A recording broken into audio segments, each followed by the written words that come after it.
Good afternoon, everyone, and welcome. Thanks for joining us. Congratulations on the start of a very successful fall semester. We know this is very different from anything that's come before. We're all living differently, working differently, and learning differently. But we're here, and we're getting it done. I want to say how impressed I am by all of you students, and how proud I am of you. I'm teaching this semester high flex, and so I have some idea of what it's like to navigate this new world of ours. And I'm so proud of you. The stories we're hearing from other schools, that's not happening at pace. We're following the rules, we're being safe, we are taking care of each other. You're taking this seriously because you know that whether we're able to have a successful semester depends on each one of us and how we behave. Thank you for being responsible students and responsible citizens. We're here today to check in at the start of a new semester. Now, we know a lot of things are different, not just the learning modalities, but organizational changes as well. Student affairs has changed, advising has changed. You're already starting to think about registration for spring semester. And for the first years, I know it feels like I just got here, but that's the way it works. We have a great group of people here today to answer all of your questions. I'm happy to see you here in this Zoom session. I love seeing as many of you as I can with your face coverings on campus, in Pleasantville, in New York City, in White Plains. I cannot wait till we're all able to be back together in person. So thank you very much for everything you're doing, and thank you for the start of a great fall semester. Provost Quiñones, welcome. Would you like to add? Hi, everybody. I want to echo what President Krislov just said. We're so happy that you're back and that we're all here. And we're so happy that, we're working together to make the community be safe. And I'm so impressed by how responsible you all have been. As you know, we have started our community testing program. We're randomly selecting PACE community members to be tested for COVID-19. And at last, so far, the numbers have been great. We have about 3,300 tests in the last 2 weeks, and about 6 positive cases, 2 in New York City and 2 in Pleasantville. We have isolated those students who tested positive, quarantined the ones that were close to his contacts, and acted quickly to ensure that our community is safe. Thank you for everything you're doing to keep PACE safe. One safe PACE. Like Marvin said, there is a lot of changes in this semester, some because of coronavirus, and some for reorganization of PACE to make the institution better for you. That's some of the things we're gonna talk today. So I am introducing Rachel Carpenter, Dean Carpenter, who is the interim university dean for students. She's going to lead our session today and introduce everybody that is on our panel to talk about how we're working to support you and to reach out our educational goals. Rachel? Thank you, Provost Quiñones. For those of you who are not familiar with who I am, as the Provost introduced, my name is Rachel Carpenter. I started at PACE in 2010 on the Pleasantville campus, and I've been serving as the Dean for Students in Pleasantville for the past year. But as of this month, I am now serving as the interim university Dean for Students. But what does that actually mean, especially to students?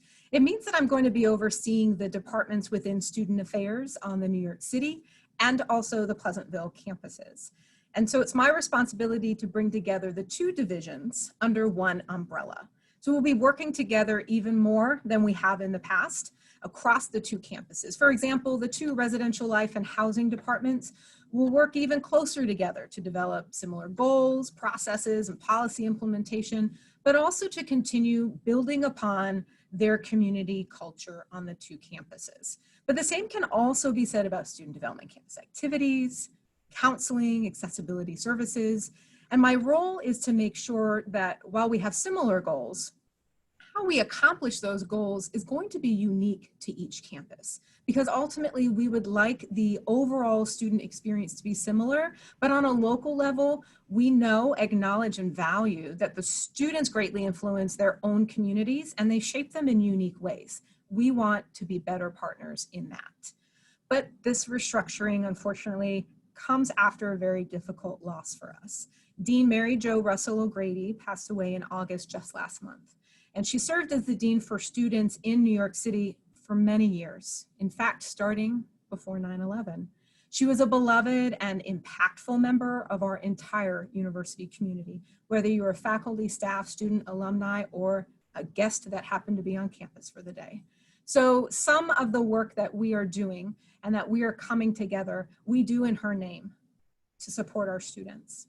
But what does that mean to you as students, this restructuring? There are two key people within student affairs who I want to make sure you are familiar with, as they are involved in some of the changes that are coming in the future. And I'd first like to introduce Todd Smith-Vergolo, who is the interim Senior Associate Dean for Students. Thank you so much, Rachel. And hi, everyone. Thank you for joining us. I'm really excited to be here. As the Senior Associate Dean for Students in New York City, I truly want you to know that I and everyone on my team, we are all here for you. If you're needing support, if you don't know where else to turn, if you have a question that needs to be answered, or want to share your concerns or suggestions with us, please don't hesitate to reach out to me or anyone else on my team at any point in time. I'm really looking forward to working with the directors in New York City Student Affairs. So that includes student development, campus activities, residential life and housing, and counseling as well. We're going to work to really ensure that the student experience is a positive one. And I myself will also be involved in crisis response and, when needed, issues of conduct as well. And we're also going to be exploring ways to work collaboratively to create more of a seamless experience for students. So we're working to provide for more in-person and safe, of course, events on and around campus this semester. And we'd also like to expand our services to commuter students as well. So as a student affairs professional, I want you to know that I, along with so many others on my team, are really passionate about helping students discover themselves and their own passions. So I'm striving very much to be connected with students. So please invite me to your events, your meetings, join me in conversations whenever possible. And I would truly be happy to be there and to connect with you. So I'm excited for this role and looking forward to working with all of you more closely. So with that, I'll hand it back to Rachel. Thanks, Todd. And another person that I'd like to introduce to you, if you don't know her, is Allery Tersch, our Associate Dean for Students. Thank you, Dean Carpenter. As the Associate Dean for Students in Pleasantville, I'm still actively working within the Residential Life and Housing Department, supporting our residential experiences, including things like RHA, NRHH, RA training and development, things in those areas. I have worked within Residential Life and Housing Department here at the Pleasantville campus for over 6 years, and I have been very excited about all that we have been able to accomplish in that time. And I am looking forward to seeing what we can do in the future as well. I will also be working more closely with our student conduct staff members to further integrate our processes and policies across New York City and the Pleasantville campus. For students, this means that policies and conduct points will look similar across the two campuses, creating more predictability, especially if you were choosing to move between the two campuses, which you are more than welcome to do. I will continue to work closely with Dean Carpenter when it comes to emergency responses, as well as supporting the campus experience being offered by all departments within student affairs in Pleasantville. Lastly, I look forward to connecting with students on campus to help promote and provide a vibrant atmosphere at Pace University. Back to you, Dean Carpenter. Thanks, Allery. So there's been a team of us in student affairs who have been looking at our processes, our goals, and even our response to COVID-19. And part of that team has included Patrick Roger Gordon, who is our Assistant Dean for Students in New York City, and he oversees the Residential Life and Housing Department. I would be remiss if I didn't also recognize Patrick as we continue to move forward as one division of student affairs. And so Patrick will be monitoring the chat behind the scenes to help us manage any chat questions. And before I get to that process, also on screen is one of our student government presidents, Khadijah. Why don't you introduce yourself and share a little bit about student government in Pleasantville?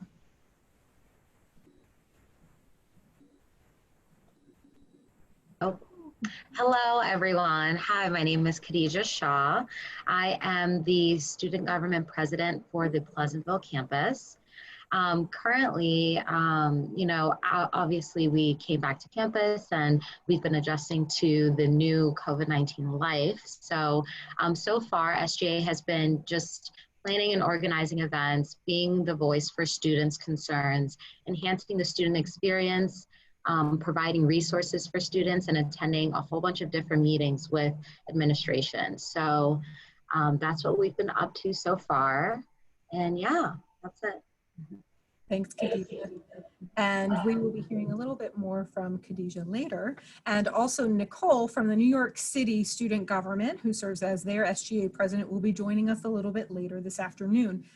So we are also joined today by a variety of people who work directly with student experiences on campus to help us answer some questions from students. And this includes Hillary Nepper, who's the Interim Associate Provost for Student Success, Tiffany Hamilton, our Chief Diversity Officer and Associate Vice President for Diversity, Equity, and Inclusion, Nicole Thompson, Vice President of Administrative Operations and Technology, Brian Anderson, who I feel like has been our best friend since March, is the Director of Emergency Management and Environmental Health and Safety. And then Andrea Sonnenberg, who is a professor of graduate nursing, but importantly for you to know, is also our coronavirus coordination officer. But finally, and certainly not least, Melissa Grant joins us. She's the Associate Dean of Advisement as we seek to centralize some of our advising components. So with that, I would like for us to start going to the questions. And there are three main places that we get questions from. One, we had pre-submitted questions when people registered. Two, we do have some questions that our student government presidents have been hearing from students. So we will give Khadijah and Nicole an opportunity to ask those. And then three is that we can get them from the chat function in Zoom. So if you are interested in things that maybe we're not covering or we just haven't covered yet, please make sure that you go ahead and type your questions in the chat box and we will be reviewing those questions. So we're going to go ahead and get started with some of the questions that were sent to us in advance. And the first question that we have is, I'm going to turn it over to Todd actually for him to ask the first question. Sure. Thank you. So the first question, obviously, it's already come up in today's conversation, is related to COVID. It's very much a present issue in all of our lives, and is why we're even sitting here in Zoom today. So I'm going to hand this over to Brian, and I know Andrea might add a little bit to this as well. But Brian, could you talk a little bit about how many positive cases do we have on our campuses? How can students stay informed about this as well, and what are we doing on that front? Sure. Thanks, Todd. So the best way to stay informed is really making sure we regularly check our dashboard. The dashboard is where we can find the most recent updates on case counts, the volume of testing that we're doing on campus, right on our website. And then you can find that at pace.edu/dashboard. That information is updated daily. And we also provide additional information to the New York State Department of Health, which they publish in an online report card for all higher education institutions in New York. Currently on our campuses in New York, we do have 2 active cases. In Pleasantville, we have 4 cases. We have 0 cases at the law school currently. In Pleasantville, 4 cases were specific to athletics, which is why we did go ahead and suspend athletic activity until further notice. So we have increased testing efforts in place today. The teams are being tested, and we hope to be back up and running soon. So to make sure these cases are contained, all athletes, in addition to our normal pooled testing that we conduct weekly, is being completed. Thanks. Thanks so much, Brian. Our next question is actually for Hillary Nepper, our Interim Associate Vice Provost for Student Success. Hillary, do you think that PACE is going to be able to offer more in-person courses maybe by summer 2021?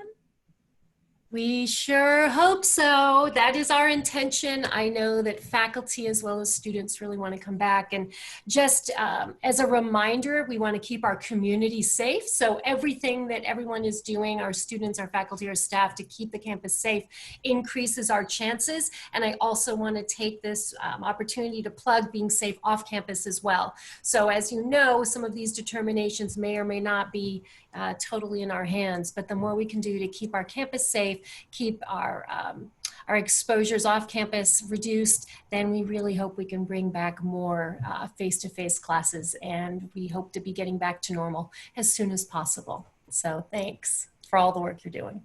Thanks, Hillary. Thanks, Hillary. This one I'm going to ask President Krislov to come back on screen and join us. And this is a big question, but I think something that we're all thinking about, not only in PACE, but in our own personal lives as well. But do you think things are ever going to go back to normal? What are things going to look like a year, 2 years, 3 years from now? What are your thoughts on that, President Krislov? So, I'm sure psychologists and philosophers and others would have a lot of discussions about what normal is. I will say that if it's in terms of the way we behave with physical distance and so forth, I think that I believe that over time we will be having more social gatherings of larger scale and so forth. I do think there's some things that we've put into place that probably are wise for us to continue.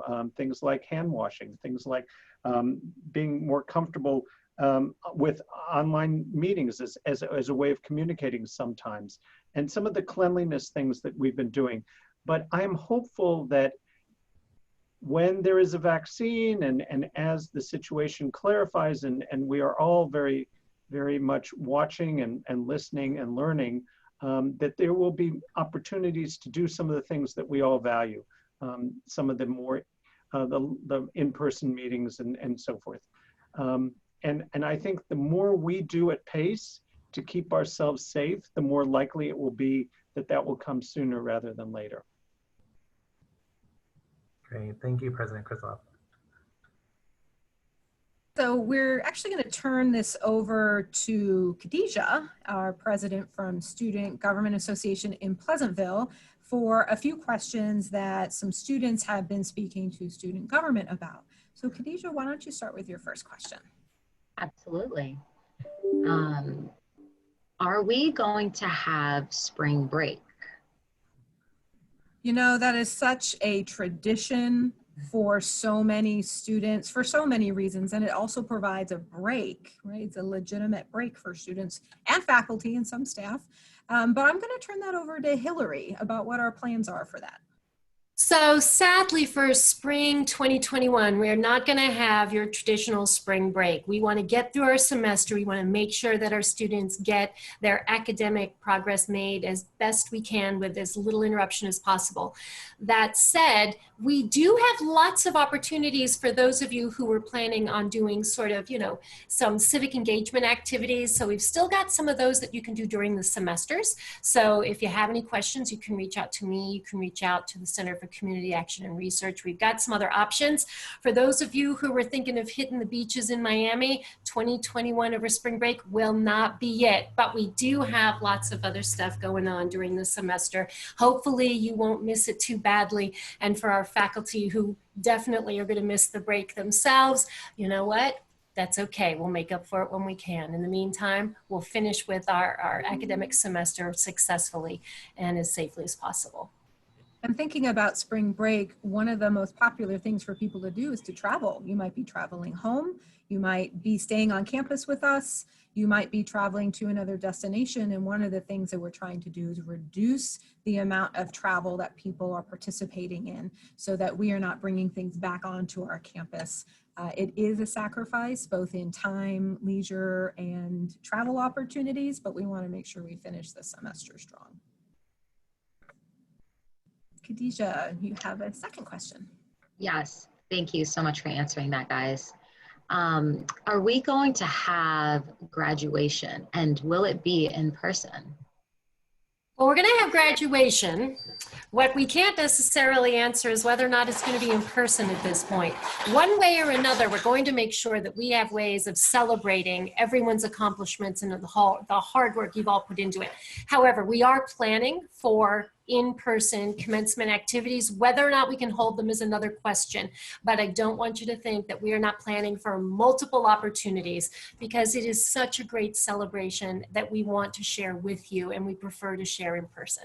So we're doing the best we can, as long as we can get not only the PACE community to be safe, but the rest of our greater New York area to be safe as well. We'll increase our chances.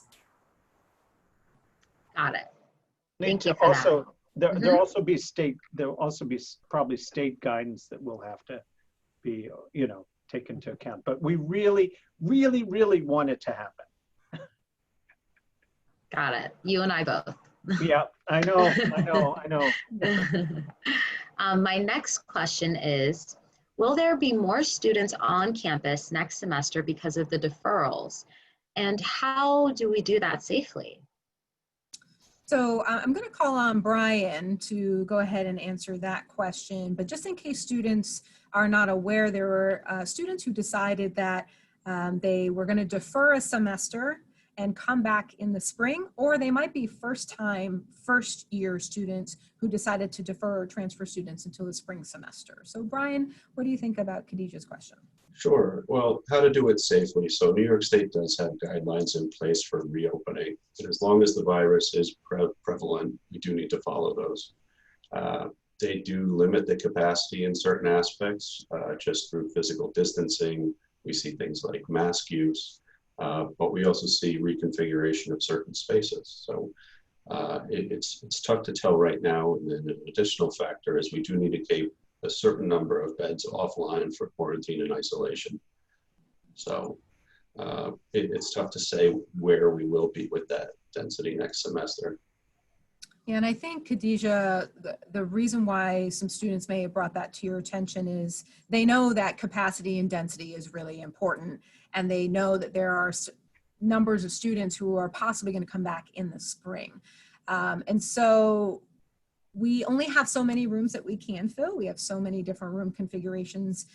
We have the New York State guidelines that we need to follow. But I also want to reassure students too that while there are students who have deferred until the spring, some of them don't have plans to live on campus. And for those who do want to live on campus, I'm not trying to dissuade you, but that we will monitor those numbers as we get closer to the end of the semester. Students start to make decisions about if housing is a part of the experience they want to have in the spring. And so we will look at our housing numbers and make housing available while still balancing our need for reduced capacity and density on campus. That's a good question. Fantastic. Thank you so much. My next question is, why didn't we get a tuition discount since we are online? Before I answer the question, I want to welcome Nicole Ojeda, which is the SGA president from New York City. Nicole, you want to introduce yourself briefly? Hi, everyone. Yes, my name is Nicole Ojeda. I am the SGA Executive President on the New York City campus. Thank you so much for having me today. I'm very excited to be here. And yeah, I have quickly a few updates from the New York City campus. Sorry I came late. I had some other SGA commitments I had to fulfill. So before we get into it, I know Khadijah and I over the summer have been speaking a lot, and we've been collaborating so much, and it's really like a different step in the right direction than we've had before.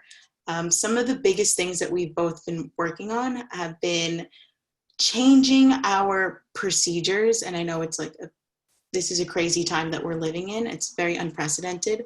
So we've had to adapt and be very flexible in the way that we do things. So we've changed from event-based programming to more advocacy and initiative-based leadership on my campus. With that being said, we have opened up our SGA to be virtual. So that'll encompass a wider range of students to have their voices heard.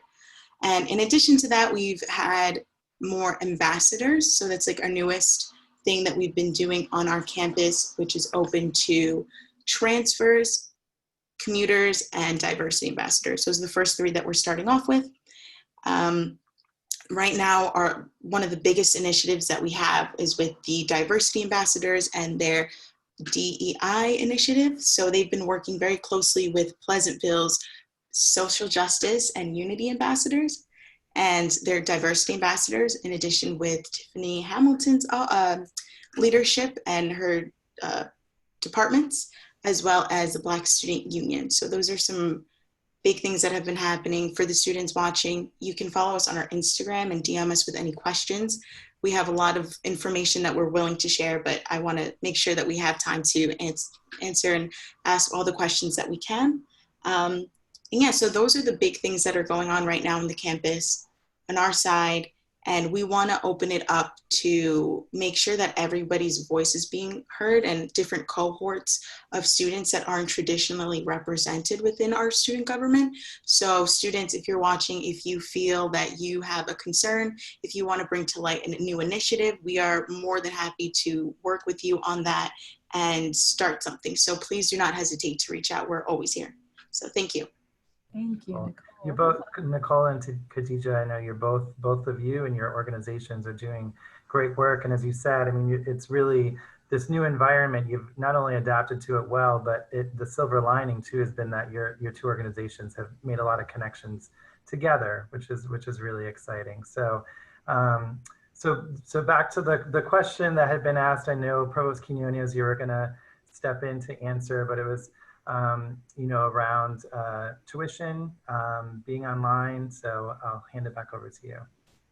So online classes are being delivered with the same expert faculty, with the same content and rigor, consistent with the accreditation of our standards. And we have maintained small class size, extensive opportunities for individuals to interact with the professors, and the format has changed, but the product has not. Many classes have in-person component, they're high flex, and many classes are also in person. So we are providing all the academic support needed, such as tutoring, advisement, counseling, in a manner that is personalized and interactive. We have ramped some of the support, such as tutoring online, and invested on new technology and offer special training for the instructors to ensure that they are effective delivering this remote learning. However, we have adjusted some fees, such as, for example, the meal plan that is required for students to be in person. Now, if you're online, you don't have to pay for it. I want to talk a little bit about Nicole and Khadija initiatives. It's really important that we are becoming one strong pace. It means that we're working together as a community. And I really want to applaud all the changes that SGA and both of you have done. And I'm looking forward to continue this evolvement of one strong university. Together, we bring everything to one perspective. So I want to thank both of you. Thank you. Khadija, did you have any other questions for us? I believe that I do. One last question. Is there anything we can do to improve the tutoring center? Were there cuts to the tutoring center? We need this more than ever. So, good question. We are doing a lot online. We're doing a lot of services. We've got some face-to-face. We've got our professional academic coaches. We've got our mentors. We've got embedded tutors. We are running all of our sessions. So if there are problems, I would really like to hear about them so that I can address them exactly, so that I can make sure that we're filling in any gaps. I know that our numbers were down in the tutoring center last spring. So we made some effort to try to reach out to our faculty, to engage with the departments, particularly those where they're high use areas for the learning centers. So if you don't mind reaching out to me specifically, I could really use whatever information you can give me to get a very specific answer for you. So it would be real helpful. We've had some decrease because of part-time students, but we're still doing all of our services. So I'd need to make sure what's going on specifically, and it's H. Nepper. So if you can see my name, I'm the only Hillary at Pace. that's working in administration, and I'm also a faculty member. So if you don't mind, send me an email, let me know what's going on, and I'll follow up on it. Good question. The answer should be, you should be getting all of your services. So Khadijah, thank you so much for sharing those questions with us. And Nicole, great timing, because now we're going to turn it over to you from a New York City student government and students perspective. You had a few questions to share. Yes, thank you, Rachel. So my first question, so a lot of students have been asking on my end, what is going on with OSA? Great question. And Hillary, we're going to bounce this one back to you. There has been some restructuring, and I know that some of that, you've been involved in and are knowledgeable about. So could you share with students, what is happening with OSA? There's a couple of rumors out there. How should students be, seeking services that had been provided by OSA? Absolutely. So thanks for the question. Yes, OSA has basically been dissolved, and we are realigning our services and structures. And so we've got the registrar, we've got the transfer credit evaluation, we've got audit catalog, the academic scheduling, all of those things that really belong with the provost office are now going to be sitting in the provost office, where the idea is that we're really going to make sure that the alignment of all the academic services are in one place. It makes it a lot easier to resolve problems. We're trying to do more of that one-stop connection for each of you. So all of the services are still there. We're restructuring the website, so make sure you stay tuned for that. Student accounts, veterans affairs, they will still stick with enrollment management. But in the interim, while you're waiting for all of this, feel free, reach out to your advisor if you have questions. Help desk tickets are still being answered. And we're trying to also improve those processes as well. So some of the changes that we're making, we're hoping that you'll see a more rapid response to your help desk ticket. But while you've got questions, while you're dealing with all of this, help desk and the advisors are right there to help you.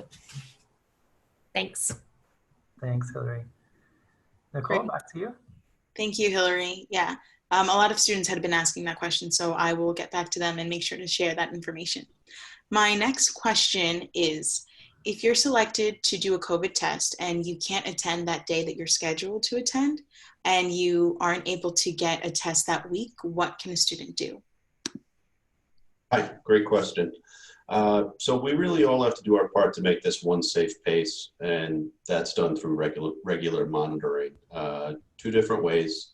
The first way is what we do every day before we come to campus or before we leave our dorm room, which is doing that health screening on the PaySafe app. If you do have symptoms, don't come to campus or contact the healthcare unit. The next thing that we can do with monitoring is regular testing. So if you can't be on campus for one of the days that we're doing our routine testing, you are going to be responsible for finding a location to get it done. There's locations all over the city, Westchester County, Rockland County, surrounding areas that will do testing. And then we are going to ask that if you go that route, you upload your results to the confidential patient portal via University Healthcare. Great, thank you. My last question is in regards to diversity, equity, and inclusion. So I know both SJAs have been doing a lot of work with that, but admin, do you have any updates on what PACE is continuing to do to support the DEI initiative, and how can students get involved? Sure, thanks, Nicole. So I know Tiffany just came on screen. So Tiffany Hamilton, I'm gonna hand it over to you, and then we might even have Khadijah, talk a little bit again about what SGA is doing on this front. So Tiffany?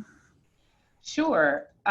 Thank you for the question. There are always opportunities to get involved. We did launch a few weeks ago the DEI Peer Facilitator application. So that is live. Check out your PACE communications because the due date for those applications are September 30th. And I've got to give a shout out to both SGAs on both campuses because they were very influential in ensuring that that peer facilitator role was developed and resourced appropriately. Additionally, there is significant student representation on the Presidential Task Force. We had our meeting on Monday, lots of good energy with that group that is comprised of faculty, staff, students, trustees, and even alumni. And so the student subcommittee, which is led by Lyric Alicia, diversity ambassador from SGA NYC, will, her and that group subcommittee will be creating spaces for students to come and share their thoughts of how PACE should look moving forward, but then also things that we could do now. So tons of opportunities to get involved through either of those platforms. And Khadijah, did you want to talk a little bit about Social Justice Week? I know it's coming, end of October. That's also an opportunity for folks to get involved, whether it's participating in the session or actually facilitating the session. I know the deadline is creeping up on us, and Dean Carpenter will let us know when that deadline is, but that's also an opportunity to really engage community in conversations around diversity, equity, and inclusion.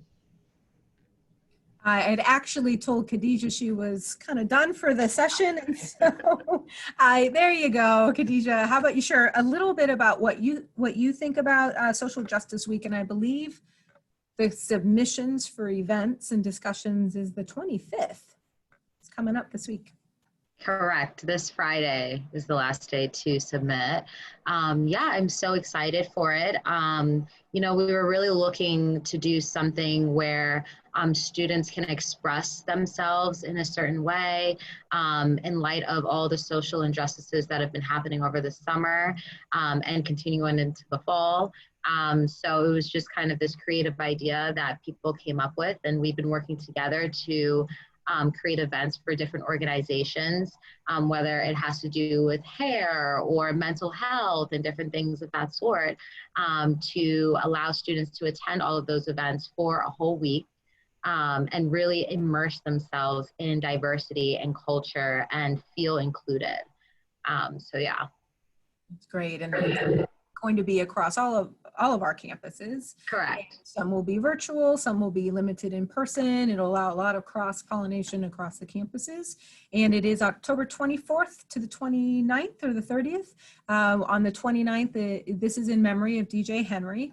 And DJ's birthday is October 29th. And so we are going to have a special day and a celebration of his life and also his participation in campus life. We'll be retiring his jersey, number 12, in partnership with the athletic department. And there are a lot of opportunities for students, faculty, staff, and even alumni with our virtual events to engage in really important conversations around social justice. And social justice is a large construct, but we wanted it to be able to speak to everybody's issues of importance. And it's not just for a week.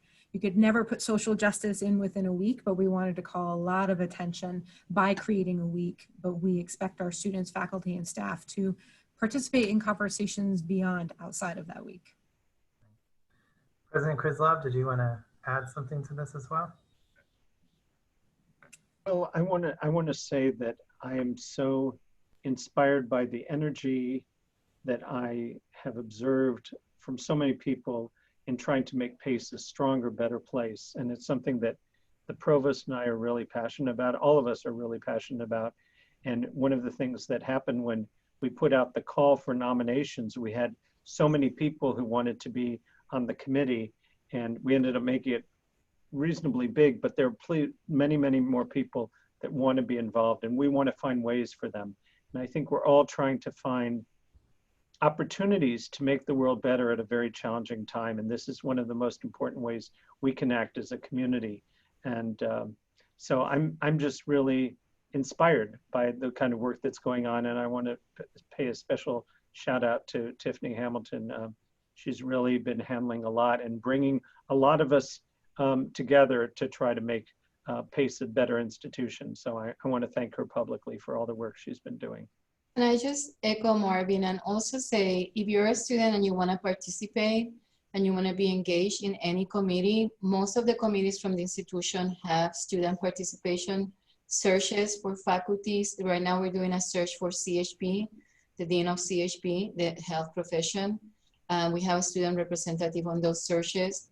We have representative in the task force and other task forces on the university. If you want to participate, you want to engage, you can talk to Nicole, or you can talk to Khadija, or you can talk to Todd or Arely or Rachel. Put your name forward. Put your name forward on your division, on your chair, on your department, etc. Just look for opportunities to participate. We want to hear you. We want you to get engaged. We want to be ensured that we have all the voices. Marvin and I and the whole institution value each of the voices that make PACE. And when we all talk to each other and we all listen to each other, I think we make each other stronger. So please participate on any committee that you can see. We really value your input. So at this point, those were the questions that were submitted in advance to us. And so now we want to move to the questions that we have started to see in the chat. And I think I'm going to start with the first question for Allery is, what is the future plans for winter housing? What have we traditionally offered versus what is the conversation now? Sure. So traditionally, winter housing has been just as it sounds, right? We open up the halls in the winter session when there are very few classes going on and most people have gone somewhere else. And we allow students to stay. Pretty much any student that needed a place to stay over the winter session, we were opening up our halls to have them stay. This year, we're going to be still offering winter housing, but there are going to be some stipulations and some limits on the students that can stay. We are going to open it up to students who have an absolute dire need to stay on campus. We know that there's not going to be much on campus. We're concerned about if a student gets sick on campus during winter housing, will we be able to provide the supports that are necessary for that student so that they can get better and be able to continue their career here at Pace University. And so we're just trying to figure out some of those things as I speak this, to be quite honest with you. I'm a pretty transparent person. So it is our hope that we'll have all of this worked out by the end of the first week of October, towards the beginning of the second week of October, and we'll make sure to send a communication out to all students that are currently living on campus so that they understand what we're doing. The other piece I would like to mention is that if a student is from a restricted state and they choose to go home for the winter break, that they will not be able to come back in the middle of that winter break unless they quarantine themselves. And so that's the New York State law. And we do know that the quarantine states come on and off every Tuesday. Some come on, some come off. And so we'll keep a close eye on that, and we'll make sure to continue to communicate about that as the semester goes on. Yes, and we will, that always follows with another question of, if I am coming back from a travel advisory state, but I don't need winter housing, what is going to happen about my arrival date? And our teams are working on that to give some proposals and some options so that we'll be able to communicate that to students so that you can make plans accordingly. But even if we release that information to you today, the Tuesday before you move in, there may be some states that move around. So we're gonna try and get that out with as much advance notice as possible, but knowing that sometimes this is just out of your control and out of our control. So we are gonna work very closely together across the campuses. Yeah, another question in the chat is about, it asks if commuting students will be able to take exams online. And if this is in reference specifically to final exams, the plan is really that everyone will be taking their final exams online. So the thought is that, you'll be in classes, whether they be, remotely, high flex, or in person up to Thanksgiving. And then the week after that, all final exams will be online. So that is, whether you're currently living on campus or commuting, or you're fully remote.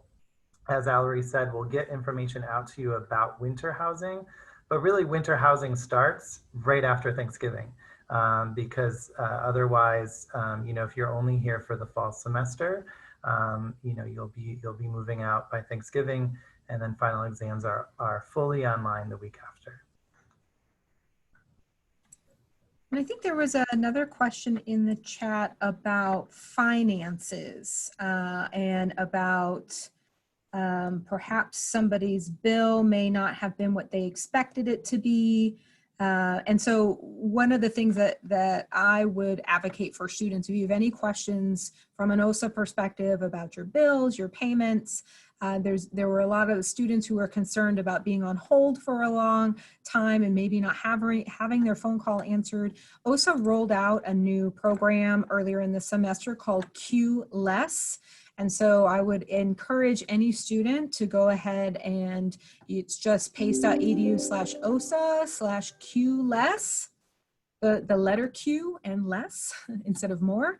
And then you can be able to schedule an appointment for them to call you back rather than you staying online for that. So if you have individual questions about your bill, we really encourage you to follow up with them. And thank you, Alyssa, for putting that in the chat for us.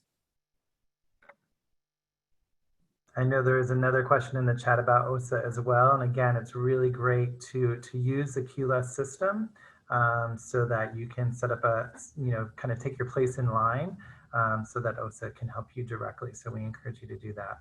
And can I just say one thing? Because I think sometimes it's a little confusing. It was confusing to me when I came here to PACE that OSA and financial aid are two separate departments. And I see there's some questions in the chat about loans being processed and things like that. And that is mostly a financial aid. And so that's a separate department entirely that can be reached via the financial aid number. And maybe somebody can put that up in the chat for us. Great point, Allery. Thank you. I know that it is 4:15. Do we have time for one more question, or is it time for us to wrap up? Because I know Common Hour technically ends in about 8 minutes.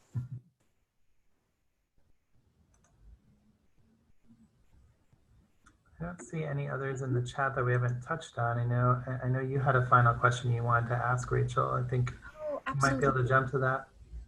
Okay, great. So our last question, it was a pre-submitted question, but we thought it was a good thing to end on. And so I'm going to ask President Krisloff to come back, and maybe a couple of us, including Nicole or Khadijah, might be able to answer this question: is what does PACE hope for moving forward for the future?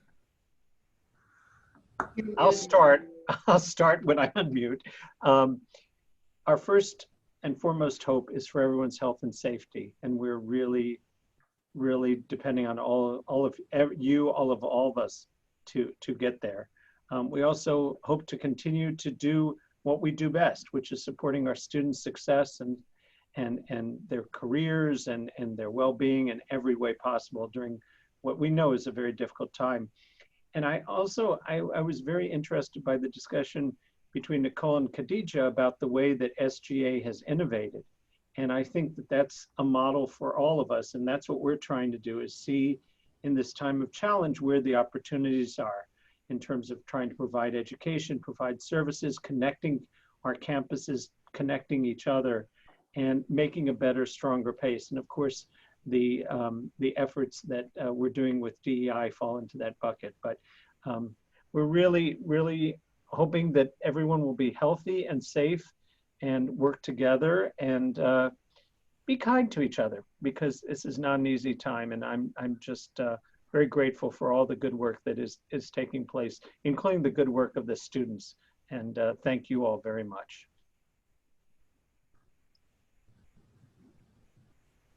Anyone else hope for the future of PACE, including Nicole? What is your hope? I mean, you're a senior this year and you're about to graduate. What is your hope?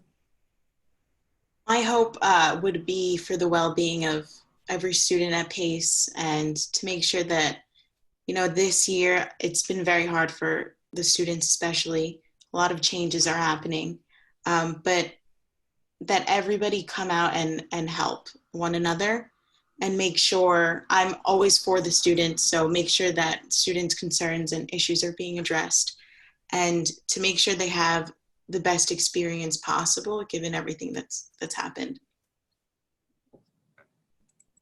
I just have hope too. I just hope that we continue to be one strong PACE, that we work together for having inclusion, equality, respect, kindness to each other, I think it's really important that what you do at home is what you do outside of your home. So what we learn at PACE is what we're gonna do in New York City, in New York State, and in the world. And I think the values of this institution, which is to provide opportunity to respect people, to ensure that we're all, inclusive and that we embrace each other's differences and celebrate them. I think that those values, I wish that we continue celebrating them and evolving to be a better institution. I know what we're gonna be on the future. I have the magic to read the future, and what we're gonna be on the future is to continue being one of the best universities to provide opportunities to the students. And we're gonna be a place that, the same as you are going through PACE as a student and learning to be successful, other students will come and will continue to build on your success. So when you guys graduate, remember PACE. Remember us, remember to be a mentor of our students, remember that, we are your institution. You are all a unique class. You are a class that have resilience and have shown what important resilience is COVID-19 has done to us. You are the class that has shown that PACE is more than to be in person, that we're able to be a community online. And you're the class that have shown us that we can be one strong institution and that we have to take care of each other, and the importance of inclusion and anti-racism has come from your voices. So we're gonna celebrate what you have taught us. We have taught you many things, but you have taught us many things, and one of them is, that we will build from your strength, your resilience, and your magic to continue being a great institution. And I wanna thank all the students. I know it has been very hard. Marvin and I are so amazed on how wonderful the faculty has been. The staff has worked so long, so many hours to be ready. And then you guys come and take these classes that are really hard sometimes to be online. And sometimes it's difficult to be only some days in person. So we're gonna take all of those bundle of things and be better and continue to evolve in a strong institution. But I wanna thank you all. And I wanna thank, every single member of our, community. Khadija? Yeah, I am so proud of all the students this semester, because I am a student and I'm a senior, so I totally understand the battles that we've been going through. But I've never been so proud in all the years that I've been going to PACE to be a PACE setter this year. We have really shown resilience, and we've really shown growth. Which I will continue to hope for. I continue to hope that all the students in this challenging time, the number one thing we get from it is growth, because unfortunately, all of that's going on as part of life. And I'm sure this isn't gonna be the first time we deal with a huge challenge. So I hope that we become stronger for it, and that we continue working together as a team and continue to strive forward. As we close out, I just wanted to thank Khadija and Nicole for your leadership. As students, you've got multiple identities. You are representing PACE, you're representing students, you are being yourselves, and you yourself are trying to graduate. So I just wanted to say thank you. I told some of our incoming students this summer during orientation and some of our student leaders during training at the beginning of the semester that I've actually become a proud New Yorker, even though I've only lived here for 10 years, which is actually the longest I've lived anywhere. But I haven't been more proud than I have been this summer and our reopening of PACE. And yes, it's been a difficult journey. We've had a lot of challenges before us and in front of us and behind us in all directions. But Governor Cuomo described us all as New York tough because of the challenges we've overcome, but more so kind of like Khadija said, not just the resiliency, but the persistence to keep going. And I see the efforts that you as students make during a normal year, whatever normal means, like President Kristof said. But whether you're a commuter student who's working 2 jobs, a graduate student who's taking care of a family at home, a residential student who's a first gen student, maybe you're a student athlete, maybe you're a student who knows exactly what career you're going into, and maybe you're a student who's still exploring those options. But those normal efforts seem doubled during COVID-19. And so to make normal things happen under extraordinary circumstances is to be commended, to say the least. And on top of that, we at PACE are also making efforts to change the way that we work and that we live together, but we're making these changes with the intention, like Provost Quinones said, to create one strong PACE. So we will continue working together to do that. Thank you to all the panelists and for those of you who tuned in today. As Dean Mary Jo Russell O'Grady would sign off, XOXO. Thank you, everybody, and have a good afternoon.